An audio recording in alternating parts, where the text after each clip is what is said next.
Real estate की market की current conditions के मुताबिक आपको घर, प्लॉट या अपार्टमेंट किस चीज में इन्वेस्टमेंट करनी चाहिए।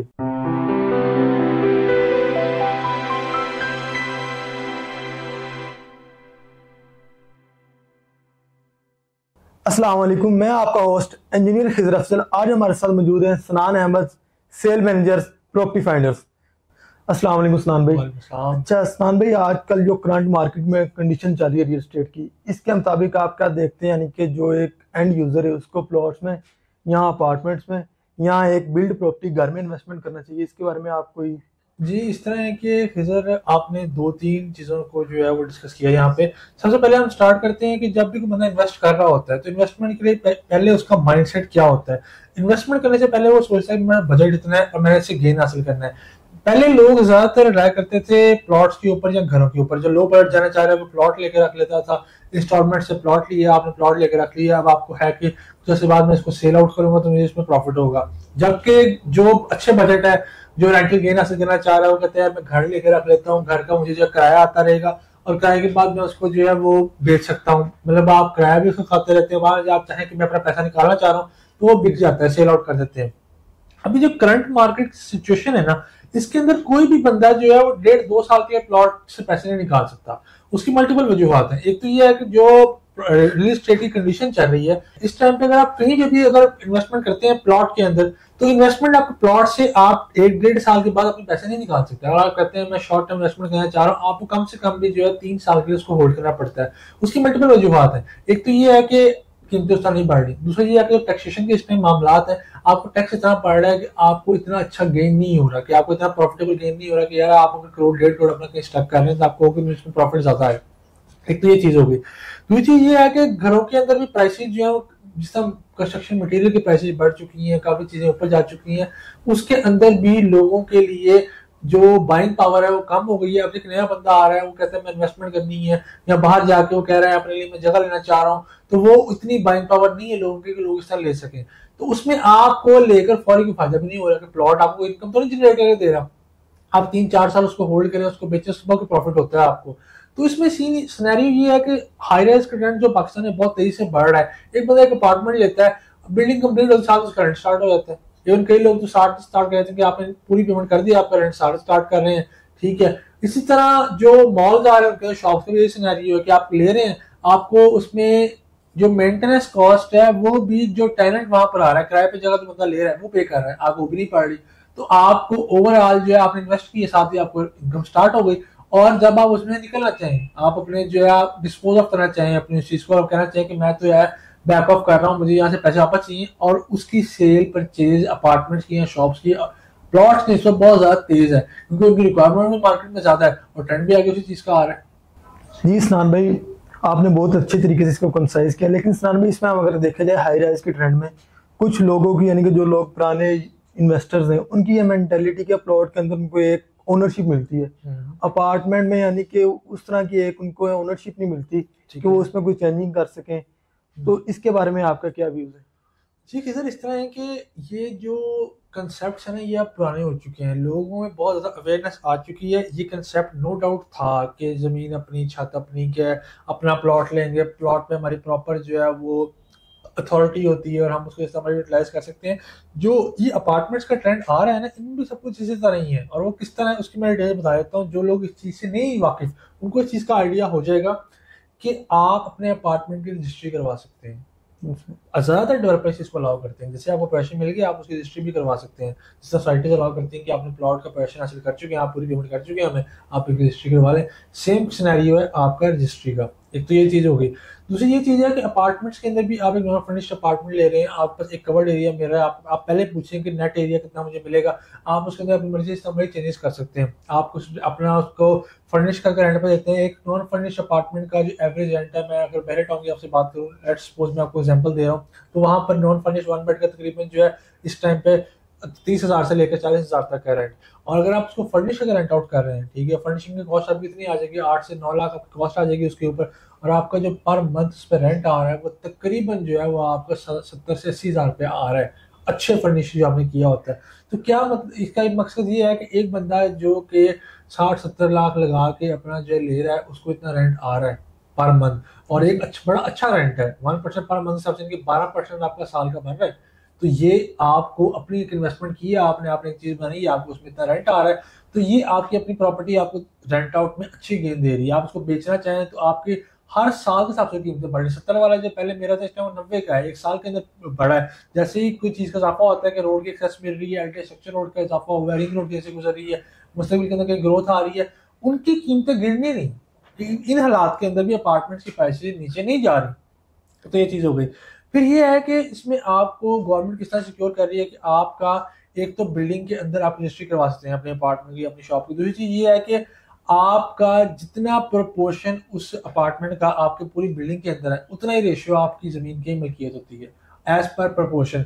आपको जितना बड़ा प्रोजेक्ट है, 20 कनाल की चीज बन रही है, 30 कनाल की चीज बन रही है, उसका इतना प्रोपोर्शन आपका बनता है, उसके अकॉर्डिंग आपका लैंड भी शेयर कहलाता है। यानी कि जब भी कभी वो लैंड डिमोलिश होती है, क्योंकि एक मॉल की एक बिल्डिंग की लाइफ होती है 70 80 100 साल तक, 70 to 100 ईयर्स एक लाइफ होती है बिल्डिंग की, जब वो डिमोलिश होती है आपको उस लैंड के अकॉर्डिंग आपका शेयर भी मिलेगा। जी सनान भाई, ये आपने बहुत अच्छा इसको डिस्क्राइब किया, यानी कि अपार्टमेंट्स में हमें फॉरन रेंटल गेन देखने को मिल जाता है। दूसरा, प्लॉट की निस्बत हमें ज़रा लॉन्ग टर्म वेट करना पड़ता है। और अपार्टमेंट में सनान भाई एक नई यानी कि बहुत टर्म हर डेवलपर ओन कर रहा है, एफबीआर रजिस्टर्ड। ये क्या चीज़ है, इसके बारे में थोड़ा डिस्क्राइब करें। एफबीआर रजिस्टर्ड बेसिकली सिनेरियो इस तरह का है कि जिस तरह गवर्नमेंट जो है वो अपने रूल्स को स्ट्रिक्ट करती है। गवर्नमेंट रियल एस्टेट सेक्टर जो कि पाकिस्तान का सबसे ज़्यादा प्रॉफिटेबल सेक्टर है। कोई भी बंदा, आप है, मैं हूँ, या कोई भी बंदा है जिसके पास पैसे आते हैं, एक्स्ट्रा सेविंग पड़ी है, वो कहता है मैं रियल एस्टेट में लगाता हूँ, ठीक है, क्योंकि उसको ही पता है कि जब मैं इसमें लगाऊंगा मुझे कुछ ना कुछ फायदा मिलेगा। मैंने अगर जो है इसमें 15 लाख लगाया मुझे 20 लाख मिलेगा, मैंने 1 करोड़ लगाया मुझे जो है 1 करोड़ 1.25 करोड़ वापस मिलेगा। तो मतलब मेंटेलिटी ये है कि यार पैसे लगाओ, पैसा वापस जनरेट होकर आपको आएगा, इसमें ये चीज है। गवर्नमेंट कहती है कि इसको रेगुलेशन टैक्स नेट में लेके आए। एफबीआर रजिस्टर का मकसद ये है कि गवर्नमेंट से अप्रूव्ड प्रोजेक्ट्स हैं सारे के सारे। गवर्नमेंट ने इस हवाले से एक रीट भी बनाई है जो कि गवर्नमेंट का जो है वो एक क्या कहते हैं इंस्टीट्यूट है। उसके अंडर ये है कि जिस तरह बाहर के ममालिक में होता है, दुबई के अंदर खासतौर पर होता है कि जो प्रोजेक्ट्स हैं वो गवर्नमेंट रेगुलेट कर रही होती है कि प्रोजेक्ट की डिलीवरेंस गवर्नमेंट उसकी जामिन बनती है, गवर्नमेंट गारंटर होती है कि प्रोजेक्ट लाजमी बनेगा ही बनेगा। सेम इज द केस कि एफबीआर रजिस्टर का मतलब ये है कि ये प्रोजेक्ट आपका टैक्स नेट में रजिस्टर्ड है, एफबीआर से रजिस्टर्ड है। और दूसरी ये है कि आप जब भी प्रोजेक्ट में इन्वेस्टमेंट करते हैं आप लोगों से पूछें कि आपका प्रोजेक्ट रजिस्टर्ड है, आपका एलडीए अप्रूव्ड है, टीएमए अप्रूव्ड है, जीडीए अप्रूव्ड है, जहां पर भी वो आ रहा है उस अथॉरिटी से अप्रूव्ड है। क्योंकि इस टाइम पर सख्ती इतनी ज्यादा है, कोई भी बंदा अपनी बिल्डिंग वैसे खड़ी कर नहीं सकता कहीं पे भी, उसको पहले अप्रूवल करवाने पड़ते हैं। जब अप्रूवल की तरफ जाता है ऑटोमेटिकली सिस्टम के अंदर आ चुकी होती है। आप इस तरह किसी प्रोजेक्ट में इन्वेस्ट कर रहे हैं जो कि अप्रूव प्रोजेक्ट है, आपकी इन्वेस्टमेंट मुकम्मल तौर पर सेफ होती है। प्रोजेक्ट में डिले आ सकते हैं, मैं नहीं कहता प्रोजेक्ट डिले नहीं होते, प्रोजेक्ट डिले हो सकते हैं, लेकिन आपकी इन्वेस्टमेंट सेफ होती है। और इसमें डिले की भी वजूहत ये होती है कि इकोनॉमिक क्राइसिस और आपके जो है सीजनल सर्कमस्टेंसेस, शदीद गर्मी है उन दिनों काम नहीं हो सकता।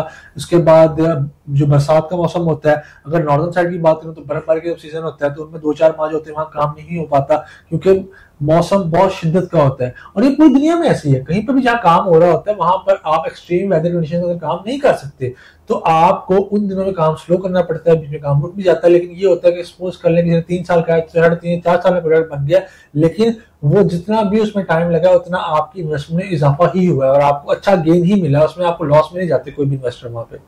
अच्छा जी सनान भाई, जैसे आपने बताया कि जो ये हाई राइज के प्रोजेक्ट्स होते हैं इसमें डिलेज आते हैं, तो इसी तरह जो एक एंड यूजर है जिसके पास 25 लाख या 15 लाख पेमेंट पड़ी हुई है, ठीक है, अब अपार्टमेंट्स के हम प्राइसेस देखें तो वो मोस्टली 40 लाख या 50 लाख है 1 बेड की, तो उसको आप क्या सजेस्ट करते हैं कि वो किस तरफ को मूव करें, प्लॉट की तरफ मूव करें या कोई कमर्शियल की तरफ मूव करें? देखिए इसमें ये है कि अगर तो एक बंदा इन्वेस्टमेंट पॉइंट ऑफ व्यू से कुछ करना चाह रहा है तो उसके लिए प्रेफरेबल ये है कि वो हाई राइज की तरफ जाए, क्योंकि आगे ट्रेंड ही हाई राइज का आ रहा है। आगे लोग प्लॉट्स को भी नहीं पूछ रहा, प्लॉट्स की मार्केट जो है इस टाइम स्लो है, हाई राइज की मार्केट स्लो नहीं है, हाई राइज की शेयर परचेज स्लो नहीं है। हाई राइज के अंदर बहुत सारी क्यूरीज है, हमें डेली के हिसाब से 20-25 लोग रब्ता करते हैं, हम सब जितने भी यहाँ पर ऑफिस में लोग हैं, हर बंदे के पास क्यूरी आती है, कोई ना कोई पूछा कोई अपार्टमेंट ले दो, कोई शॉप ले दो, कोई जो है नया प्रोजेक्ट कौन सा आ रहा है, कोई कहते हैं गलियात में प्रोजेक्ट बता दो, कहते कलाम में प्रोजेक्ट बता दो, लोग दुबई के प्रोजेक्ट्स का पूछ रहे हैं। मकसद क्या है कि जब लोग मेंटेलिटी का शिफ्ट आया ना, जब से कि लोग क्योंकि ये माइंडसेट चेंज हुआ है कि हम इसमें हाई राइज तरफ जाएंगे तो हमें पैसा ज्यादा मिलेगा, तब से लोग जा रहे हैं। दूसरा जो आपका जब मेन जो कोर है आपके सवाल का कि इसका बजट थोड़ा है, अब जिस बंदे के पास भी 25 लाख या 15 लाख डाउन पेमेंट पड़ी हुई है, वो कहता है मैं तेरे फौरी कर सकता हूँ, इस तरह का बंदा वो मंथली 20, 30 या 30, 40 हज़ार रुपये निकाल सकता है। उसके लिए ऐसे बहुत सारे मार्केट में ऑप्शन अवेलेबल है जिसमें वो इन्वेस्ट कर सकता है और उसमें उसको अच्छा खासा प्रॉफिट भी देखने में मिलेगा। तो ये चीज़ है। मतलब अगर हम स्टूडियो अपार्टमेंट्स की बात करें तो स्टूडियो अपार्टमेंट की जो प्राइसेस स्टार्ट होती हैं वो एज लो एज 35-40 लाख से स्टार्ट हो जाते हैं, ठीक है। इसी तरह 1 बेड जो है 50-60 लाख से स्टार्ट हो जाते हैं, और इसी तरह 2 बेड जो है वो 70-80 लाख से स्टार्ट हो जाते हैं। मतलब मिनिमम इतना है, मैक्सिमम तो फिर जितनी बड़ी चीज़ लगेगी तो जाते जाए आप। स्टूडियो भी यहाँ पर जो है वो आपको जो है वो 70-80 लाख का मिलेगा। इसी तरह 1 बेड भी जो है आपको 1 करोड़ 20 लाख का या जो है वो 1.5 करोड़ का मिलेगा, ठीक है। इस तरह की चीज़ें हैं कि आपको जितना बजट है उस चीज में आप चीज ढूंढेंगे तो वो चीज मिल जाएगी। क्योंकि ये ना अवेयरनेस की बात है, जो लोग भी इन्वेस्टमेंट करने तरफ आते हैं उनको इस चीज का आइडिया ही नहीं होता कि यार मैंने जाना किस तरफ है, चीज मिलेगी नहीं मिलेगी, होगा नहीं होगा।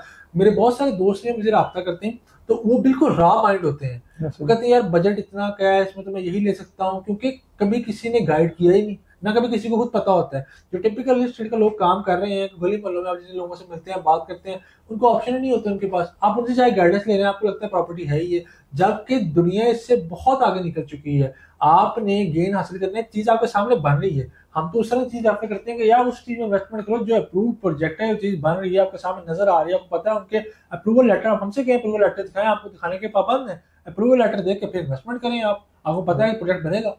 जिस बंदे ने अपना करोड़ों रुपया अप्रूवल का खर्च किया है, ठीक है, उसने प्रोजेक्ट बना है, उसको डिलीवरेंस मिलेगा तो वो पैसा कवर होगा उसका, उससे पहले उसको भी फायदा नहीं है। जी स्नान भाई, ये तो हमारा कंपैरिजन हो गया, एक बहुत अच्छा कंपैरिजन हो गया प्लॉट और अपार्टमेंट का।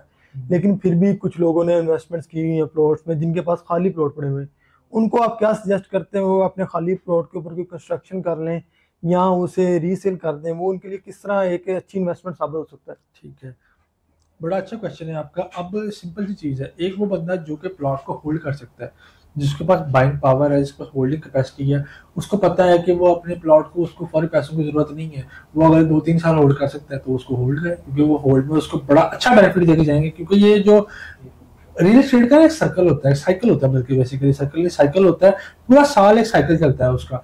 और जब भी क्राइसिस आता है, कोई भी सेक्टर आप उठा लें, आप, मैं कहता हूं कि आप अजनास का उठा लें, आप जो है कपड़े का उठा लें, आप जो है लेदर का उठा लें, किसी भी हम खास सेक्टर की मार्केट की बात करते हैं तो मार्केट का पूरा एक साइकिल होता है जो चलता है। रियल एस्टेट में भी इसी तरह नहीं है। रियल एस्टेट में इस टाइम पे मार्केट थोड़ी सी डाउन है प्लॉट्स के हवाले से या घरों के हवाले से, तो वो भी बहुत जल्द जो है ऊपर जाएंगे। जो लोग प्लॉट्स को होल्ड कर सकते हैं तो होल्ड कर लें, जो कि मजीद कैपेसिटी रखते हैं कि हम जो है इसमें क्या कहते हैं कुछ अच्छा कर सकते हैं, कि मजीद पैसा लगा सकते हैं, तो उसको घर बनाए, घर से उनको बहुत अच्छा रेंटल जनरेट हो सकता है। जहां पर अच्छी लोकेशन का प्लॉट है वहां पर बहुत जल्दी जो है वो उनको जो है टेनेंट वहां पर आ जाता है और रेंट आना शुरू हो जाता है।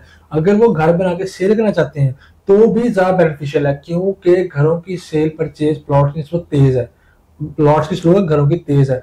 और अगर उसके पास, बंदे के पास बाइंग पावर नहीं है, पैसा निकालना चाह रहा है, तो वो अपना पैसा निकाल ले, और वो कह रहा है कि मुझे कोई फौरी मुनाफा चाहिए, तो वो किसी न किसी जो है अपार्टमेंट के अंदर या किसी कमर्शियल शॉप के अंदर लगा ले, वहां पर उसको फौरी रेंट स्टार्ट हो जाएगा। और वहां से जब वो उसको सेल आउट करना चाहे किसी भी अच्छी लोकेशन की जगह को, वो सेल आउट जो है उसकी 1 to 2 मंथ के अंदर सेल आउट हो जाती है। जबकि आप अगर प्लॉट सेल करना चाह रहे हैं आपको 5 to 6 मंथ भी वेट करना पड़ सकता है कि आपको अच्छी प्राइस मिल जाए।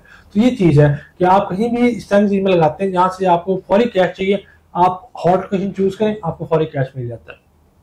रियल एस्टेट के सेक्टर में किसी भी तरह की इन्वेस्टमेंट करने के लिए, कोई भी एडवाइस, कोई भी सजेशन करने के लिए स्क्रीन पे दिए गए नंबर पर राब्ता करें।